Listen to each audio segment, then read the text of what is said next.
Hello বন্ধুরা, কেমন আছো সবাই? আশা করি সকলেই ভালো আছো। তো বন্ধুরা, এই প্রম্পটগুলো একদমই অসাধারণ, একদমই হাই কোয়ালিটির, কত সুন্দর ন্যাচারাল কোয়ালিটির প্রম্পটগুলো দেখতেই পাচ্ছ। আমি আজ পর্যন্ত যত প্রম্পট দিয়েছি সবচাইতে সুন্দর এইগুলো। তো সম্পূর্ণ ভিডিওটি দেখো এবং প্রম্পটগুলো কালেক্ট করো। হ্যালো, আমি প্রিন্স এডিটর শান্ত, নতুন নতুন এডিট নিয়ে আপনাদের সাথেই আছি।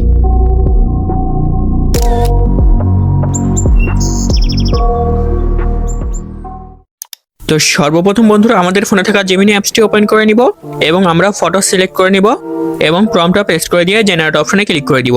তো বন্ধুরা, এই প্রম্পটগুলো আমি আমার ডিসক্রিপশন বক্সে দিয়ে রাখি, তো তোমরা সেইখান থেকে তোমরা কপি করে নিবে। আমি প্রত্যেকটি ভিডিওর ডিসক্রিপশন বক্সে আমি প্রম্পটগুলো দিয়ে রাখি। অনেকেই কমেন্ট করো যে প্রম্পট পাচ্ছি না ভাইয়া, কোথায় পাবো, এ ধরনের কমেন্ট করো। তো বন্ধুরা, তোমরা অবশ্যই কমেন্ট বক্স, তারপরে ডিসক্রিপশন বক্স তোমরা চেক করবে, পেয়ে যাবে প্রম্পটগুলো।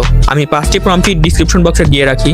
তো বন্ধুরা, দেখতেই পাচ্ছ কত সুন্দর আমাদেরকে ফটোগুলো তৈরি করে দিয়েছে, কত রিয়েলিস্টিক এবং কত হাই কোয়ালিটি। তো বন্ধুরা, তোমরা অবশ্যই এই 5টি প্রম্পটই ইউজ করে দেখবে, অবশ্যই তোমাদের ভালো লাগবে এবং প্রম্পটগুলো কেমন লেগেছে অবশ্যই কমেন্ট করে জানাবে। তো সেম প্রসেসে আমি আবারও প্রম্পট পেস্ট করে দিয়ে জেনারেট অপশনে ক্লিক করে দিয়েছি। দেখতেই পাচ্ছ কত সুন্দর একটি রিয়েলিস্টিক ফটো তৈরি করে দিয়েছে। তো সেম প্রসেসে আবারও ফটো সিলেক্ট করে নিচ্ছি এবং জেনারেট অপশনে ক্লিক করে দিয়েছি। এই ফটোটা আমার কাছে অনেক বেশি ভালো লেগেছে। তো বন্ধুরা, দেখো কত সুন্দর একটি প্রম্পট। তো বন্ধুরা, ভিডিওটি এই পর্যন্তই ছিল। ভিডিওটি ভালো লাগলে অবশ্যই সুন্দর একটি কমেন্ট এবং লাইক করতে ভুলো না এবং চ্যানেলটি সাবস্ক্রাইব করে পাশেই থাকো।